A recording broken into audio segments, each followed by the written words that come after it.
cast, it was important that they felt like they were both in the real and unreal world at the same time.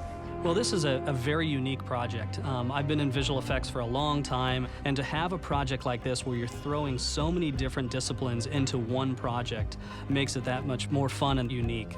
We have some of our characters that are full live-action characters. We have some characters that are regular keyframe animations, so just traditional CG characters, the March Hare, the Dormouse, the Cheshire Cat, and then there are some hybrid characters. This way of making the film makes it complicated because you now have to blend elements of live action, CG, and motion capture. You have, interaction between someone who's actually on set in makeup, interacting with something that's not there, or interacting with someone that's in a motion capture suit. Well, if it's not my favorite trio of lunatics. Motion capture basically records the movement of whatever the sensors are hooked to. They gave me a neoprene suit because I have all of these electronic things on that help sense where my body is.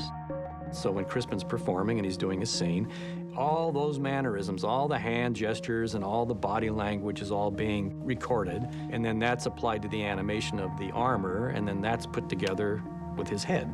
It is Crispin Glover's real head on a computer-generated body, but moving just like Crispin Glover's body really did when we were shooting on stage.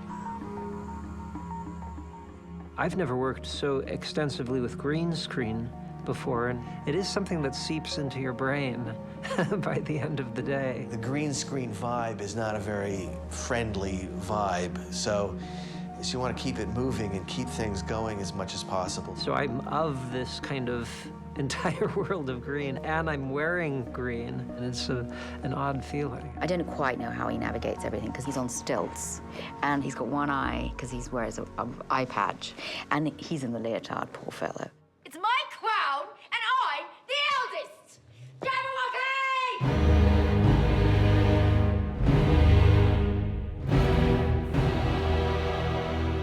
A similar thing with the Red Queen, where, she's an all live-action character, but we're doing some things. We're taking her head and increasing it by 50 to 75% of its normal size. I think probably my head's been growing for some time. There's probably a tumor in there, and it's been pressing on the bit that controls the emotions. It wasn't just as much as enlarging her head, but her neck goes along for that ride as well. So you can imagine if you turn a person profile and you enlarge their head and their neck would no longer fit on their shoulders. So what we had to do is some pretty intricate tapering of the neck and the jawline to kind of get it to fit back into this design collar. The subtleties of blending her head into her normal-sized body has been difficult, but it looks really interesting. So you kind of say, all right, what's great about that is it takes you to a mid-ground point, which is a real person, but manipulated and slightly mutated, so not quite real. And it's like this missing link between the CG world and Alice, who's always normal-looking, even if she's 20 feet tall. Bandersnatch is a pure 100% CG character. He's kind of half bulldog and half grizzly bear. Totally made-up character, never really seen anything like it before. Our goal was to go with a slightly more naturalistic approach to the animation. Bandersnatch is particularly problematic because his fur is so long. To get all of the sort of like fine details to get something that looks, just fantastic is computationally very, very expensive. For a creature that is this large and what it's supposed to do, we want to get little, subtle details in emotion. So we are going to start adding in, like, drool coming out of the mouth. To make it feel like he's really kind of wincing at that moment. Well, you just got to feel like it's really squishing into the eye socket, and it kind of hurts a little bit when he shoves it in there. Each of those things kind of helps just get a sense of realism into the image. Every little, bit just keeps adding a layer of complexity. It's the most important thing, I guess, it's that it has a soul, that it's not, it's artificial, but it shouldn't look like that. Who is this Absalom? He's wise. He's absolute. He's Absalom. And then there's two fun characters, which are Tweedledee and Tweedledum. The Tweedles were always my favorites in the books. I always adored them. I thought there's no human that can be that sort of funny or cute or sweet or bizarre. And Tim found him, Matt Lucas. Hello there, friend. How you doing? All right. I've put on a little bit of weight recently. Can you tell? The way we have to photograph them is Matt Lucas plays both characters.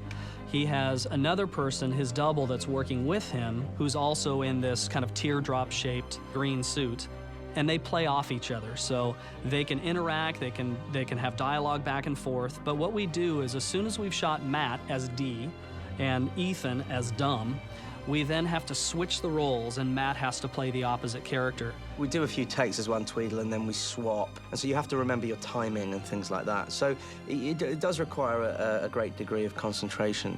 And so then what we end up doing is we take the two performances of Matt Lucas, and we end up splitting those two performances together to create one master plate, and that's used as our reference for our animation.